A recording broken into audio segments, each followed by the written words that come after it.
I'm Alan Watt, and this is Cutting Through the Matrix on the 20th of September 2020. And the weather's really changing here. I'm sure it's changing everywhere, but it's changing here. I've had down to the zero mark, the freezing mark, for the last 2 or 3 nights, actually, in a row. And heavy frost in the morning. So it's coming. The winter's coming. Because of global warming, you see, it's getting colder. And here we all are. Mind you, I think they've changed the whole agenda for climate change and to COVID. And they just have to change the title, man-made global COVID, and away we go. And here we are. Same agenda, sustainability, rationing, post-consumer society, etc. The fourth industrial revolution, the global reset. It's just the same darn thing, isn't it, really? Because we wouldn't listen to them, and as they keep blaming it. It's amazing how you try to be good, and the folks in across the European countries for the last 50, 60 years try to be awfully good and not have any more than 2 children, most of them. And then, of course, they say there's not enough of you. So they open the doors to floodgates to the planet, actually. And then they tell you there's too many of you. You can't please. See, it's not meant that you actually win here. It's meant that you just keep playing the game of trying to believe them. And it's the Orwellian excuse. You had it in 1984, where the war that was always ongoing between East Asia, West Asia, Eurasia, and all the rest of it, it's not meant to be won. It's meant to be perpetuated. Perpetual war. And it's the same thing with you. You're trying to obey and go along with what you perceive as being a legitimate form of government, even though you don't have a simple example or any example that is that, in fact, except the media telling you it is. And it never works on your behalf, does it? It really doesn't. There's always agendas on the go that you've got nothing to do with. You get no say in the matter, but you suffer from it all. And then they blame you for whatever happens. It's quite an amazing system that you're born into, of deliberate confusion and control and blame and guilt. Guilt's awfully good right now. Guilt is in for you're going to have the sins of every ancestor that crawled the planet with a club, and it's all again the Marxist philosophy of destroying all that was, all the systems that were, regardless of the system you actually lived under. When you look at the horror, for instance, of most empires across the world, as expanded and grabbed territory and resources, the people back home often weren't much better in the Middle Ages and later than the people they were conquering. It was much the same kind of thing. It was always an elite, you see, based with a money system backing it, that had to always get more and more resources and gold and diamonds and so on, wealth. And resources for big companies and corporations to make their factories and so on. Nothing really changed for an awful long time. And that's been the way, a kind of natural way, I'd say, in a sense. Because there was nothing else given to the public, There was no other system they could live under, except basically small tribes. Looking back too, though, you have to say to yourself, when you look at all the horrors that did happen, every century you'd have different horrors and plagues and things and wars, just like today. We've got more chance of getting it happening today. We've got better machinery for making the wars and machines to make the weaponry and labs to make the plagues. But anyway, we certainly do have a history of survival through all of us, really. Regardless of what they call class in Britain, something they pretend doesn't exist. More so in America, they're good at it, pretending it doesn't exist. But it's always been there, and every culture has got the same thing. It doesn't matter where you go. Whether it's Hindu or Muslim, you'll find the same class distinction. So it sets in. It seems to be natural just to set in that way. A human trait, and away you go with it. But regardless, through all the different things down through many, many centuries, the fact we're here to criticize anything means that we survived, eh? And your ancestors somehow got through it. And of course, it wasn't a continuous nasty story, obviously. And humans being humans, you tend to have some humour as you go through really bad times. And that was part of the British system too, of the comedy.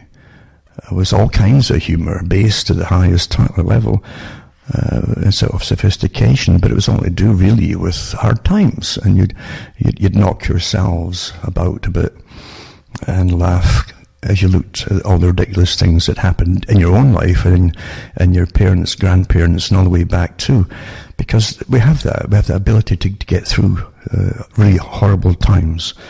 And I think most cultures do as well. But unfortunately, in the 20th century, or leading up to the 20th century, you see the 19th and 20th, and you had this escalating organization of a system that really broke out. We saw it with Weishaupt, for instance, an Illuminati group that keep on about. But don't knock it down completely. The fact is, it was the basis of a system of organized, you might call it crime. Just like when we have these groups today, by the way, that really have descended from it. But you have to understand the techniques that were advocated by this group of very well-educated people that literally had many, many members that were the wealthiest people of their era, helping them along, you see, and financing things. An idea, again, was to take over resources of the planet. And to take over the planet for themselves by using front organizations. And to get a good front organization, it has to be real. You must pick people who've got real, genuine chips in their shoulder or beefs, and you pick leaders, and you finance them well too. That helps to keep them there and go along with it and taking orders from you. But you use them against another group that you also created. And each group you created would get lots of followers from the general public. So you create all these divisions, and you lead yourself up to the direction you want to do. Even conflict, armed conflict, slaughters, and genocides even, and open warfare, with national warfare too, on the go as well. Until people really haven't got a clue of what the original problem really was. You'll get the official explanation later on of authorized history, but you have to dig in to find machinations of what really happened and brought it about. And it's fascinating to see the hands of these characters as the techniques were expounded through different countries and through this and that's a key to organization. Yeah, organization is such an important word. It's those who are well organized and secretive, naturally, about their affiliations with each other even. If you can get a bunch together, like they did in the times gone by, they could manage just the money itself. And that was the so-called genius of the Rothschild family. That wasn't the first family to try all that out by any means. And take over about 5 different countries, initially, by creating a form of centralized lending. Eventually, as it became your central bank system, that's what it eventually became, and the Federal Reserve Bank in the States. But the thing is, it didn't stop with that. You see, now you've got a Federal Reserve Bank or a centralized bank that lends to government, as opposed to just having different private lenders, all maybe collectively putting money in the hat, you might say, for governmental wars, like you had with Wellington. That actually drum up the money. And Nelson too, even for in fact, Nelson was worried. He wrote about before he died, before he was killed, that to a friend, I think it was in Spain, another officer who lived in Spain, he was worried about his own personal finances, because even then investments went up and down, especially when it was to do with trade and goods that came by sea, and lots of ships would get sunk, every year across the globe, and the trade routes through piracy, bad weather, and various other reasons, even disease too. And so it was an iffy kind of thing. And he lost investments as well. And he's worried about his family. This is an admiral. He's worried about his family not being able to survive if anything should happen to him. So the ones that controlled the money always had incredible power. And as far back as Rome, you can actually find out who was financing the different leaders and rulers of Rome for their wars across the world. And they got well paid, mind you, and it was all lent money. And you can see the precursor of what became the central banking system in Europe, for different countries of Europe and America. You can see it in ancient Rome. And even before that in Greece, So you find that even the philosophers, it's like today, it all ties together. Today money creates stars that you follow. There are lots of philosophers, yet only the ones that are cherry-picked by those who rule and have the money and the wealth are going to be made stars for perpetuity, you see. And so you back to the ancient times as well. Aristotle became a mentor in the mysteries and philosophy for Alexander, But Aristotle was given a wife from the Levant, from one of the wealthiest lenders there, merchant lenders, And so even then, you can see the influence of who made Aristotle, because he became very, very famous after he got married, and went down into history that way. Nothing has changed. Money creates those that we end up reading about, except for the bad guys. The bad guys are always the losers. It doesn't matter where across the world you look at losers, they're always put in the books as the bad guys, and you get the bad guy versions of it. And even in kingdoms, as they called it, like Britain or the UK, you had Wales, and at one time Wales would fight with England, but more often they would fight alongside England, because they were always given the next monarch, a young monarch, before he became king, was a prince, and he was always given the title of Prince of Wales. So the Welsh would think, it's easy to appease people. In old times too, that was a legitimate government, remember, it's all they had. And it gave you a little bit of snob appeal again. Well, we've got a prince, he's going to be the king one day. And it's simple things like that can get folk on board with you. And then they use the peasants eventually to fight other rebellions inside England sometimes, and in Scotland as well, as archers mainly. They'd be part of the English army.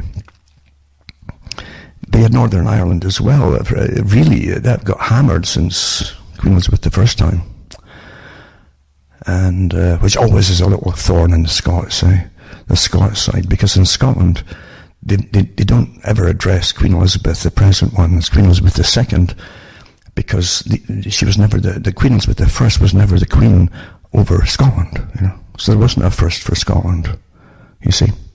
So it's a little technicality there. But anyway, you have these kingdoms, and that's all the folk had. And they had all their shires and the reeves and so on, that they would keep the peace, and other ones would collect taxes and from the people, because this system of collecting, giving you the cash to start with, and then collecting taxes is very, very old. And in Scotland it was so bad, in some parts of England too, that when they went around to collect the taxes for the Lord, on behalf of the Lord, that was your feudal tax, your fee, your few, and for existing, you see, but also for existing on what was his land. Even if your ancestors predated his, didn't make any difference.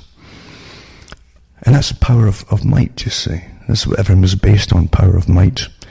And through time, it becomes the power of right, because they're still there, and now they're posh, and they've got fancy castles, and they talk in a different accent. They actually, it truly is a different accent that they develop to be different from the peasantry, you see. And at one time they used to be pretty happy, but once they were posh, they had to be happy. We're happy, you see, different. And you say, that's a really posh person, that. Whenever you heard that language spoken. So anyway, it's quite comical looking at history, and Britain used to be pretty good at putting out good comedies about the kind of evolution of societies in Britain, from wearing furs in the caves and all that, and all the way up to the posh ones that we have today, or even better ones we had in the past, in fact. But regardless, as I say, that was the only system that people knew. But from the year dot, really, when money was coined, especially even before it was coined, at one time, the days of Moses and so on, you wore your money around your arm. It was very similar to a religious thing that you can wave around your arm and pray to. There are good reasons for praying, I suppose. But at that time it was gold, and you would wrap it around your arm, and you would snip off so much in payment for whatever it was you were purchasing before they developed a coin. And that was a system they used for a long, long time. And it used to be silver, and then it became gold. Silver was there first. And the Phoenicians tried to make their coin, the coin of not just their realm, but what they saw as their realm, which was a good part of the world at one time, wherever they traded and had factories. They had factories for making pots and different things and different goods that would go in the pots along the way. And they also used slaves too, you see. They even had factories. They actually had mines going into the Urals in Russia, for folk who don't know that. And the old records that were seized eventually by Romans and were kept, and they actually said that they used slaves from the Slav. Slav is where the word slave comes from. They were often used for mining in these mines in parts of Russia that the Phoenicians owned long, long ago. You know?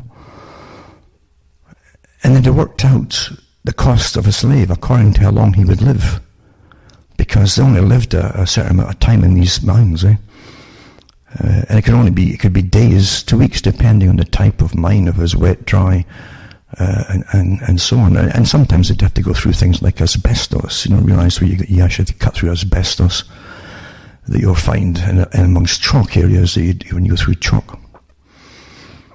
And all kinds. And even that was recorded. These diseases were recorded even by the ancient Romans, and the actual type of thing they had to cut through. And because they took over, you see, from many of these organizations that ran it before, all this kind of thing before them. But it's fascinating to see it, this craving for wealth and metals that were to be used. It must be very, very old indeed, but they would be used to buy power. Money bought power. It was power, and it bought power over others, especially when you had a big enough society to accept it as power. I want that. Give me some of those things. But about 800, I think it was, BC, maybe, or even, not BC, it was about 800. Yeah, 800 BC, I think. They think that coins came in. The actual first coins came in. And there were different shaped ones. It wasn't just round ones, like the moon and the sun sort of thing. It was, they'd have different triangular ones and so on. But from its inception, that's really where your history starts, because it created a leisure class. And I've mentioned this before, that the philosophers in Greece, for instance, created a school system, schola, and that means leisure, you see. Only those in leisure could attend and learn things that really they thought weren't that relevant. Their parents didn't think they were very relevant. Chatting about the meanings of life and all that really weren't so relevant to hard-nosed business people that owned fleets of ships for training. So it is quite interesting to see how much was recorded of the data of the time was recorded. And then you can compare it to today, and it's not that really different. It's you have across Europe, you had, I would call them practical schools for the working classes coming out, really being created for the factory system, the industrial era. And it was a minimalistic training, because often these children had to also work in the factories, even when they were children, maybe 10 years old and so on. But it enabled them to read basic instructions for whatever they were making and so on. And then it developed further and further into education for, again, related to the job that they'd been picked to do. They were pretty well a form of paid slave, because they were stuck on that job, often in the same factory for the rest of their lives, and I say this tongue in cheek, if they were lucky. Meaning, because eventually in the 20th century, the idea was to do away with a job for life in anything, really, unless you were much higher up the ladder. And unless you were a politician, it didn't matter if you were good at what you did or not. You would never get fired. Same with civil servants. So it's interesting to see the education system develop the way it did, from a necessity to teach them basic instructions, and so they could comprehend basic orders, and so on. And eventually it led to setting up school systems for working class people. You'd always had ones for the wealthy, either trained at home, homeschooled, and then they go off to maybe universities later on from the early days. In fact, way back in Britain, the Romans had records of universities in Scotland. How about that, eh? They'd often send their children to one point. And here they are telling us we ran around here all hairy-chested and stuff like that, eh? Big beards that so long you could trip over them. And there's a different story altogether there. So they had universities for the wealthy people. And it wasn't just Romans. I mean, Greeks would come there too, and other people as well. It's quite fascinating even. I'm getting off the topic anyway, but it's quite fascinating to see the mystery religions when you read about Plato and others, that it wasn't just a learning of philosophy, as you well know. It was a learning of the mysteries, as they called it. The mysteries were their form of hidden under philosophy. In fact, a lot of philosophy was a way of life, and the mysteries, and oftentimes, were the secrets of being successful in that life and dominating others. Most success came from domination of something or another of yourselves over something else. But they had at least three places, sometimes 5 schools, mystery schools they would go to for learning. And I gave these talks many years ago of where they were. And they had them in Egypt. They had, so the Greeks, for instance, would go to Egypt. They'd also go to a place in which later became India. And in fact 2 in that whole, it's a massive subcontinent really, 2 in India, and then 1 in the Middle East area. I call it the Middle East or Levant, you'd call it, and another one that was based in old Persia. And that's where they became a master eventually, when they did the whole circuit, you see. And they send the youngsters off at the age of maybe 15, and for their final education. That's just a by and by, but it hasn't changed really that much in some, except now it's all mathematics and we call them basics, I suppose, education, extraneous stuff too, of subjective material, as opposed to just basically objective material. But for the working classes had there'd be no industry at all if it wasn't for the working classes, you all know. There'd be no real progress in anything if it wasn't for working classes. They put in your sewer systems and made the pipes and all the rest of it. So they were given a more of a polytechnic type course, practical courses to get things done. And that's why you have what's called civilization today. Because if you didn't have all that going in your sewer systems and your septic systems and everything has to be put in there, and tradesmen and electricians and plumbers and so on, you'd all be living in squalor. I don't care where you'd be. And they could be talking posh all they wanted at the very top, but you would not be living in a very healthy system at all. You're always fighting nature, as I say. Don't ever. This is a great thing that came up from the days of. It wasn't just John Dewey that was behind it. He's part of the organisations I'm talking about too.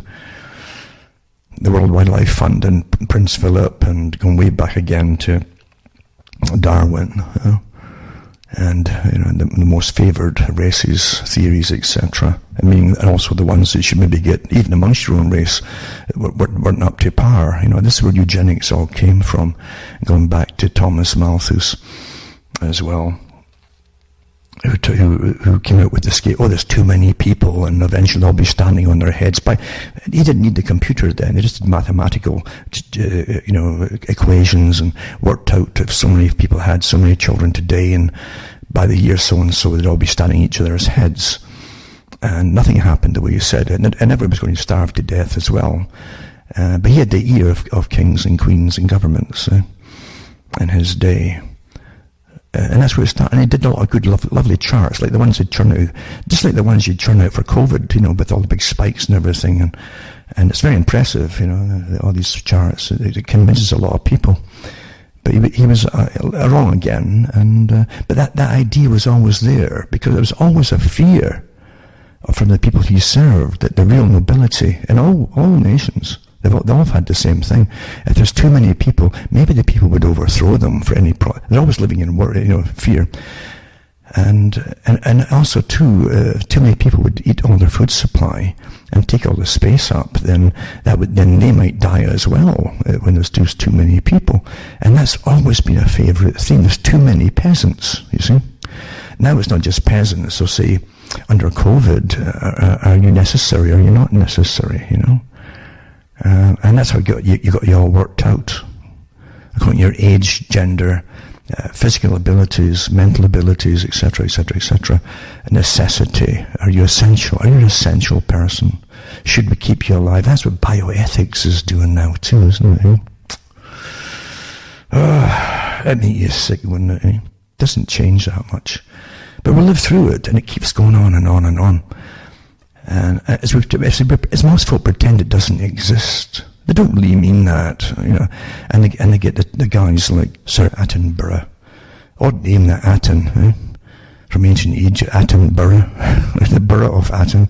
But anyway, there he is there, and constantly say, "There's just too many of you, not enough of these animals," you see.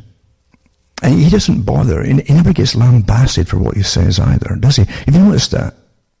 What you've got in the States at the moment is cities getting burned and so on, under the pretense that's been given to you, backed by the media, that it's not happening. And what is happening is for legitimate purposes. What's happening is not protesting, as you well know, and their fronts, well-exposed fronts of who funds them, what their goals are in the Marxist organizations. But again, that's a front in itself. The followers, as I say, never really know, like the old Illuminati idea, which didn't fade away, by the way, and the kings and queens into the organization eventually across the planet, and the top bankers across the planet,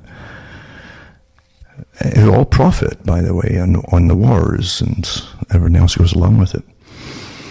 But as I say, you cannot judge the past by the present. You can only see what was wrong and the horrible things that were done at times. Absolutely, no doubt about it. But people were brutal. People were brutal. It takes a long time to civilize us all, ourselves. And civilization, I think it was Reagan said something like that civilization, being a working system, where you all respect each other to an extent, even if you disagree with it, you respect. It's a working system. Civilization is just a generation away from barbarism, something like that, to paraphrase it. And isn't that so true? Because in a generation, an organized group that's already in the universities, has been for a long time, comes forth with a generation, I've said this before, a generation which they've trained to hate themselves, to hate their parents, to hate the system, to hate the country. Now that's warfare. That's what the communists tried to get done a long time ago, and the groups associated with all the different myriad of branches of them, all working together to destroy a functioning system. That's the point of it. Something that's functioning, which is an enemy of those who want to supplant it and then take over it and be the bosses of it, must get rid of it by getting the folk to turn against it themselves. That's the first step of warfare, psychological warfare, and bring in critical theory, and everything gets criticized until eventually one generation is all you need to have an army of youngsters which they can get unleash on the people anytime they want. I warned this years ago this would happen. And but the subversion has been, you've paid for your own subversion through all your taxes and through the school systems and so on. Folk never realize how they've been taken down. Very old techniques, very, very old techniques, And going back to even ancient China, they had manuals on how you subvert nations before you'd even have to have physical warfare. You might not need physical warfare if you subverted it over a period of time and then destroyed it. Gramsci also said the same thing, that the communist who was based in Italy at one point, who said rather than just have basic fights and going out and slaughtering citizens, he says we should maybe subvert the culture, going and be a long time subverting the culture until we are the culture. Our leaders in a generation could really have filled all the positions of leadership, and so the whole culture has been changed, especially if you use it for education. It's all happened, you see. Folk read these things and they can't believe these things would ever happen. But the books were all there, and what the Marxists taught their followers was all there. It's all published information. This is folk didn't want to read it, thinking it's some kind of little sect that'll just go away by itself somehow. But again, Marxism is a front. All groups are really fronts for one big organization. And they are. It's a myriads of arms in it, into all kinds of things. But it's one organization, and Marxism is one front where you pick people who, as I say, have a chip on their shoulder, they can't fit in, they feel that they've been let down, they feel they've been left out, and you use them. You use the leaders especially, who are a bit higher up on the agenda. They've got a better idea of the real goals for their level. But they don't let the followers know that. There's, yeah, right, these rotten sods were bad to you, now it's your turn to get your revenge. And so you use them, you see. And you dispose of them too, because once you bring in the system, and you've conquered the old system, and the ones who are above communism, who run it all, take over this system, they cannot have those same people running around loose. They want to then convince what's left of society that now you're in a safe, obedient society. You can't have them loose anymore. And they won't get tamed now that they've tasted blood and the burning and so on. So they get eradicated. That's the standard procedures. And there are many groups out there across the planet that have been developed by one group above them, who will take over eventually all these nations into one global structure and dominate it. Very old agenda, very old plan, and you're living through it. My parents were living through it, and my grandparents were living through it. They didn't know. Some of them had a little bit of an inkling there was something much bigger on the go, but they wouldn't have so many facts as they have today. If they want them, that is. But again, money is the key to so much of it. Because with money, you can buy all the politicians off quite easily. Not hard to do. Especially with politicians, since they don't really have many state values, most of them. They're not what you call statesmen and women. They're psychopathic. They don't know how to run anything except their mouths off. And even then, they have to follow scripts written by other people who are professionals. The politicians generally are not professional, but the ones that write the scripts are. And even the ones that are screaming the communist manifesto out there in public in the States right now are still reading stuff off scripts by the masters above them. And they're paymasters. A lot of them are getting paid from different sources as well. And the funding they're getting, we can trace the funding actually. It's quite in the open. You're not allowed to speak about it because they'll cut you off, maybe even worse rather quickly, because it's getting to that stage now. But your governments are definitely bought off completely, I'd say. And I think this whole COVID idea shows you the uniformity of allegiance across the planet from politicians, as they all go along with what the general public are bewildered with. The evidence of a horror really isn't there in front of you, except the horror of what's happened with the reaction to this COVID and damage it's caused. So facts don't matter when they're all complete, almost without exception, on board with the same thing. Let's bring back the terror syndrome for the winter. I said this would happen back in February. The spike will come. Oh my God! And useless tests are guaranteed to show positive. but not illness. Illness doesn't matter until you get your immunity passports, which is really is just a record for the rest of your life of annual updates on every vaccination out there, by the way. You'd have to be superhuman to take all those vaccinations and not get side effects from it. Really.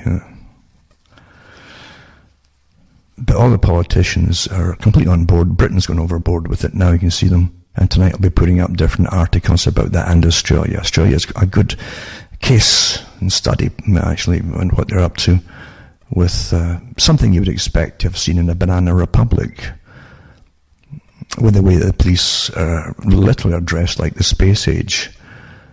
Hoods, really, getting set loose on the general public with extreme force. And there's other reasons for that too. That Australia really is owned, and has been owned, really, lock, stock and barrel, by those who own America. And as Eisenhower, as I say, set out the marching orders for the future of Australia from then on. That's why the US is listing posts all across it. It's an outpost of America now, or for those that rule America. Even America is completely different from what it used to be, obviously. There's one group at the top that runs it. You all know that. You suspect it, put it that way. And if you got 40 classmates together, old classmates, I'd like to see you all agreeing on everything all the time. That's politically correct. You'd expect some dissent somewhere, different opinion, or even a parallel, a similar type of opinion, but a little bit parallel, but a little bit different at the same time. But when you see it across the board with all these guys, it tells you they're all bought and paid for. Trying to tell me that no one has got the guts and the decency and the honour of saying, I'm not going to take the people along this road. Or are they really terrified? Something you've got to accept as well. There are people in this world who get bumped off all the time across the planet with different agencies that are on the go or doing the killing. All kinds of ways to dispose of people. They don't have to show you some horrible thing, mass poisoning in the streets, or the Skirple affair they had in Britain that made no sense at all. And that kind of thing. There's far more people killed all the time, deliberately. They even have YouTube ones up, some of them, of hit squads, professionals killing folk. At least they used to have it up in YouTube. And you'd actually see them. The authorities had pieced the characters together coming in to airports, into their country. They knew where they came from. They had targets they were going after, in France, for instance. And then they showed the hotel cameras showing them going in. First in goes the person who does the job, the deed, in goes the sweeper after, when clean it all up and get fingerprint, anything out of the way, get in and all that kind of stuff. And there's about three different levels of it, and then all get out, and then one by one they're all split up, and you'll see them one by one at different times, a few hours apart, going through the airports. And so this is how it's done. That's professional, you see. Happens all the time. But most of them are just accidents. Lots of accidents happen. And a few years ago there were a stack of biochemists dying. Some of them went to meetings, and maybe 3 at a time would die. Because they wouldn't go along with some, or held out for more money, or they couldn't be bribed, or who knows. But it was happening all the time. And had lists of them. It was just a dangerous thing to be involved in. Never mind David Kelly as well, that was involved in that kind of thing as a government agent who was sent across, not just working with certain countries to make biological weapons, which he did talk about. That was one of the last things he disclosed before he was found suicided. And he also was sent across to inspect other countries' laboratories to make sure they weren't doing biowarfare or had the signs of it and so on. But yeah, it's a very dangerous field to be in, because it is, I always said it, I wasn't really worried about the atomic bomb so much getting used deliberately to kill masses of people. It's far better with the quiet wars, or the silent wars, or silent weapons, I should say, for quiet wars, where you've always got plausible deniability. And just like COVID, oh, guess what broke out? Oh my goodness, it's a new kind of a novel, a new type of coronavirus.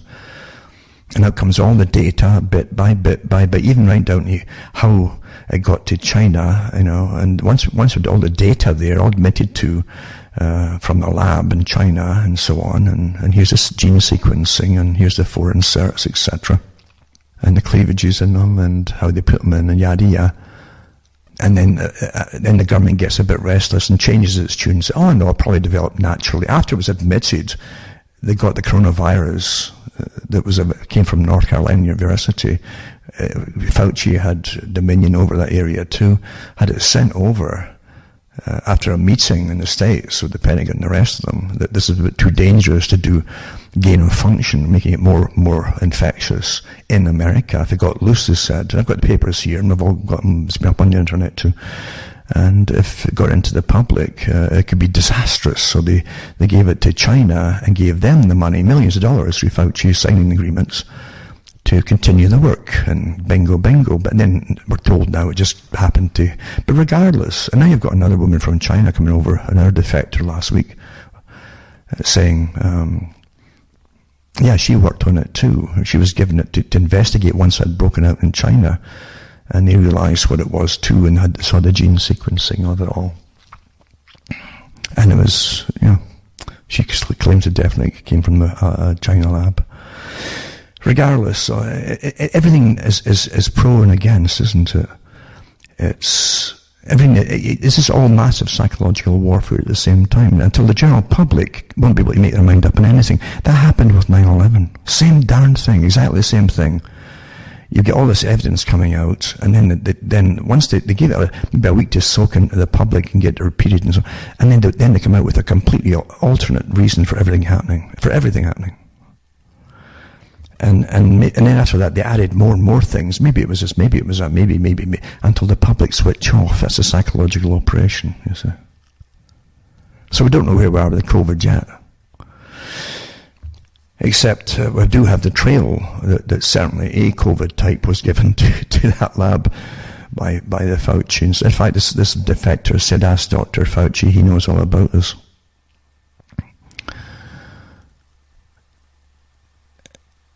Amazing times, isn't it? It's amazing times we're living in, where there's such overt evil on the go. Overt it is.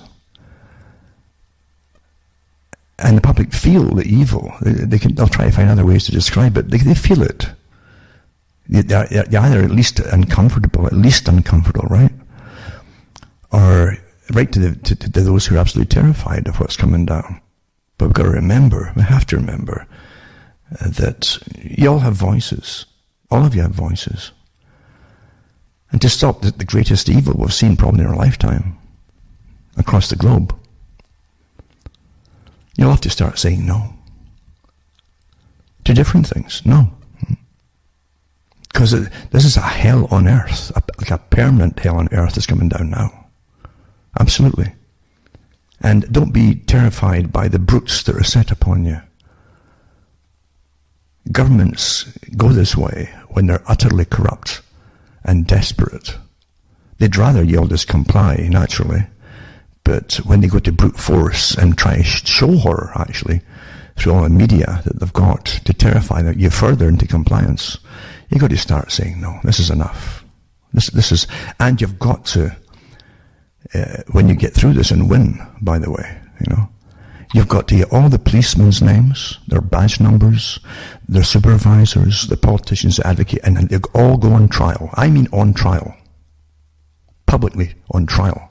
Like a new Nuremberg, including the scientists who are behind it, and the people who pretend they're all the part of the WHO, World Health Organization, who are put in place over our countries, They're all snuck in somehow, and they're all part of the Gates group and the Gavi group, and this clique that's involved in all the vaccinations, all the preparations as well. One small clique, really, running everything. But they all have to go on trial for what they've done here, and deliberately destroying the planet's economy. Well, what do you think you're going to live in? Or how do you think you're going to live after this? Well, Total austerity, like I've said for years. I read the articles from the UN for years, how to get the people into accepting austerity. Austerity is poverty, basic survival. That's what they mean. Well, bingo, here's the plan. Huh? First they use the climate agenda, then they complain that folk aren't listening to us, we have to do something more drastic. Bingo. The next year, or even late that year, in fact, out comes COVID. And now remember again, before I go any further, you can help me out too by getting a few bucks sent my way, cuttingthroughthematrix.com, and you'll see how to do it. You can send checks, you can send cash even, and use PayPal. And just ordinary post is fine, and things don't get lost. The one thing about the postage system, the post is good. Don't express anything. Don't register anything for special extra for higher cost. They're guaranteed to stop them and give them more scrutiny and stop everything. Just send it in regular post, whoever it happens to be, regular post all the time, and that's just fine. It's dandy. It helps me tick along, because I've got articles here tonight. I knew it would come. I was waiting for it, because at the event 201, and even the one going back into the lockstep with 2010 Rockefeller one, but event 201 that they're all involved with Gates Foundation and Johns Hopkins University, with the so-called their plan of it all, and their exercise, if it should ever happen. Wink, wink, nudge, nudge. They said that about a 4 or 5 stage plan of introducing laws to come down on the public that wouldn't comply, and then laws that would come down to folk who wouldn't shut up. And then initially they would label it as disinformation or wrong information, and then they would go after them for their finances, try to lock them down. Just isn't that tyranny, folks? This is what you used to read in all the movies about tyrannical governments in the past, or Mexico, or some other Latin American country, or whatever it happened to be, and you've got it here. The dirty, dirty trick squad, huh? As they try to shut you down by every means possible. See what you're under, and this is comical in a sense. I used to, strangely enough, years and years ago, I had no patience for any kind of TV shows that used to be on. But years and years later, if I saw, somebody would send me discs of, say, Dad's Army, the old series in Britain, a comedy series, a kind of almost slapstick about World War II and the Home Guard units, where guys who were miners and butchers and everything else couldn't get in the army because they were preferred their occupations, their essential occupations, to keep the system going. But they could form the Home Guard in case they were invaded. And there are lots of good comedy through it, and reality too mixed in with it, because folk were put on austerity rationing. But also in one or two of them, they had Mannering, the captain, who was also the bank manager, introducing martial law. You know, when bombs had come down and hit the water supply lines, the pipes, and I think the gas lines as well. And so he took charge of it all instantly, because he liked to strut around and use his stuff, and it was a comedy. But instantly, he introduces, he says you can't have a bath because the water supply's been hit, so you need a chitty from our office if you want to take a bath, you know. And he says, and no meetings in the streets of more than 5 people. And all the stuff you're seeing with COVID, he reeled off in a comedy sketch, because that's emergency powers, never changes, you know. But that's what you've got right now. They introduced emergency powers. So under this emergency power, they can do whatever they want. Now, we saw that with 9/11, when they all went across the board doing the same darn thing with 9/11. Oh, I can't have any rights anymore because we're being attacked and the whole world's been attacked. And they signed into law, by the way, all NATO countries signed into law that they'd all been attacked as a unit. So they have to enforce the same kind of totalitarian system across all their citizens, total surveillance, yada, yada, yada. I've got it here, actually. I might put it up tonight, what they signed back then. But it never changes, does it? This doesn't change at all. So, as I say, I'll put a lot of it up there at cuttingthroughmatrix.com at the end of the talk. And you can get the links and the PDFs and keep them for posterity. Because you're living through amazing history right now. If we get through this, we don't know what they've got planned next. And I'd really, I'm not sitting worried about things because there's no point worrying. It'll immobilize you. That's what they like to happen. Fear is meant to immobilize you. And then they show you a choice of this or that. You always take the easy choice, which they know you will. They'll have to get, and you end up losing. You see, you've got to stay stable. Don't panic, as Jonesy would say in Dad's Army. And you'll get through. You'll get through if you've got a few friends and so on. And you'll definitely, you also help each other. You've got to help each other out. It doesn't matter. And stay in with don't argue with your families. You'll need them.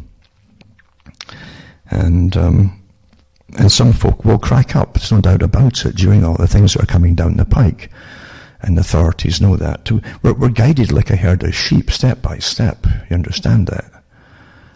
Because from the very beginning, there was no possibility they would change their course here. That's fact. Anything else was just maybe they're going to back off. No, they're not.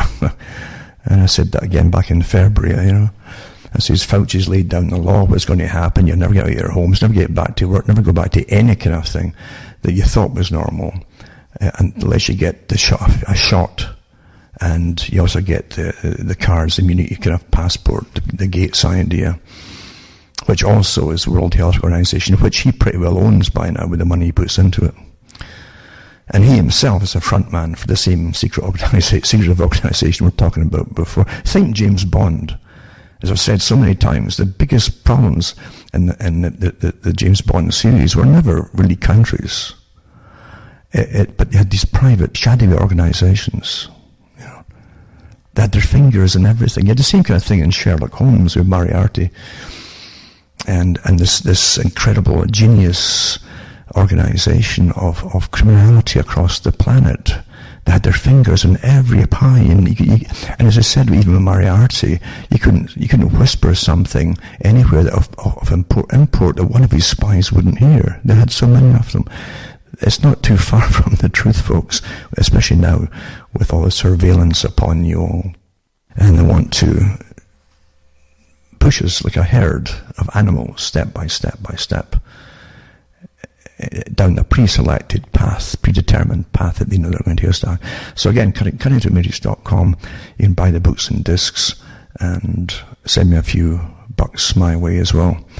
And remember, I always put the links up to the articles I mentioned, so at least you've got some proof that they were actually published. They're out there in the first place.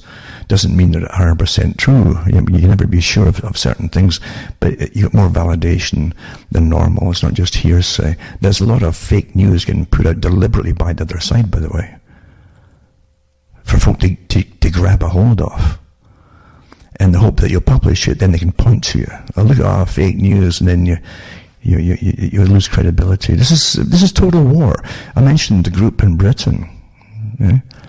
The 77 Brigade, they called it, with the leader on it. He was in the newspapers and talking about his job and how they've got thousands of these guys in cyberspace attacking everybody all the time and manipulating people's thoughts and minds. And it's a step above the behavior on the science team, although that is connected to them as well.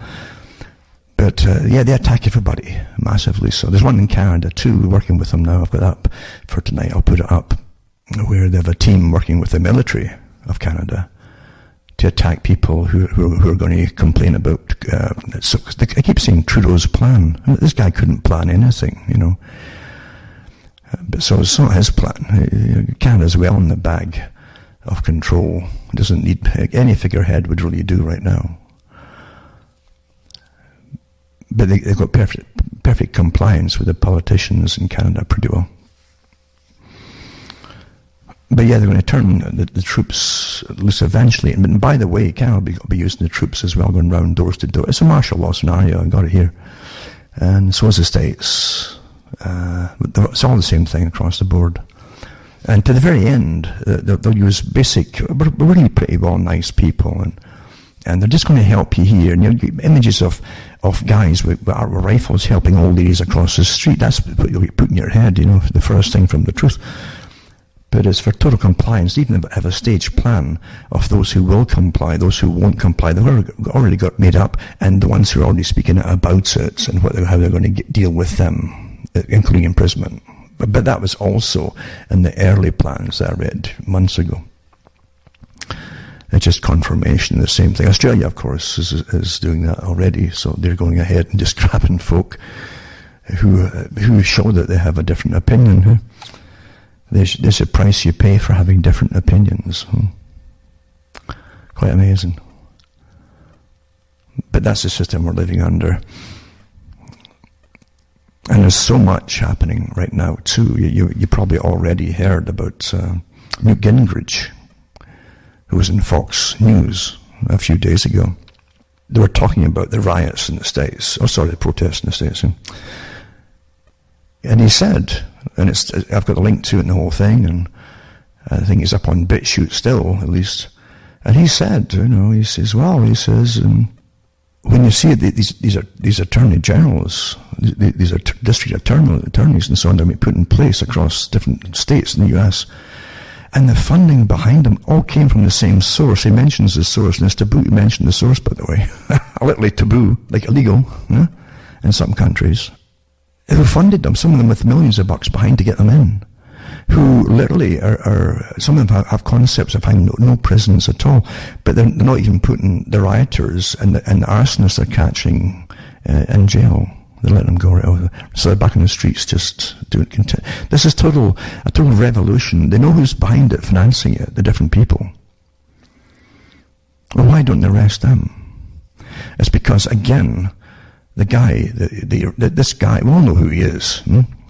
Geordie boy, and we all know who he is.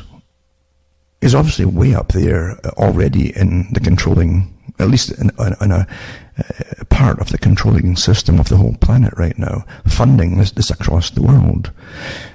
Bill Gates is a front man. He wasn't a self-made man, neither was his daddy.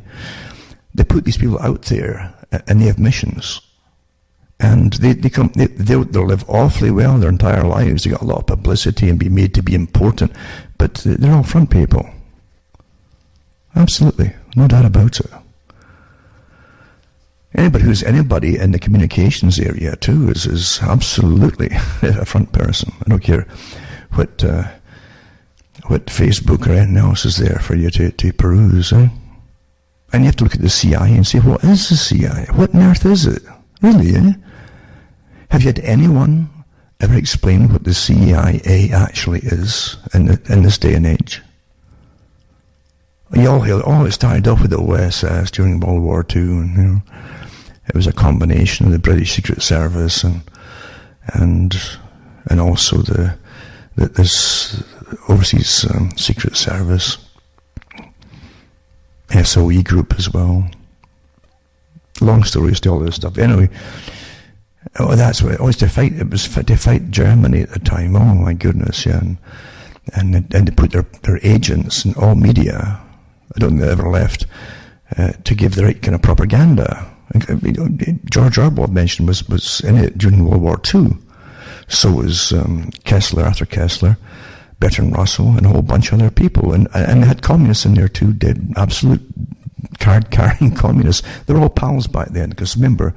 The idea of this Illuminati group at the top running everything was to bring them all together to knock out certain countries, then have you all fight each other once it was all over. But that's exactly how they did it. And again, you can't get change without having conflict. So you create sides to have conflict on the go. Then you guide it to where you want it to go, and then you have a different part of the planet afterwards with different names.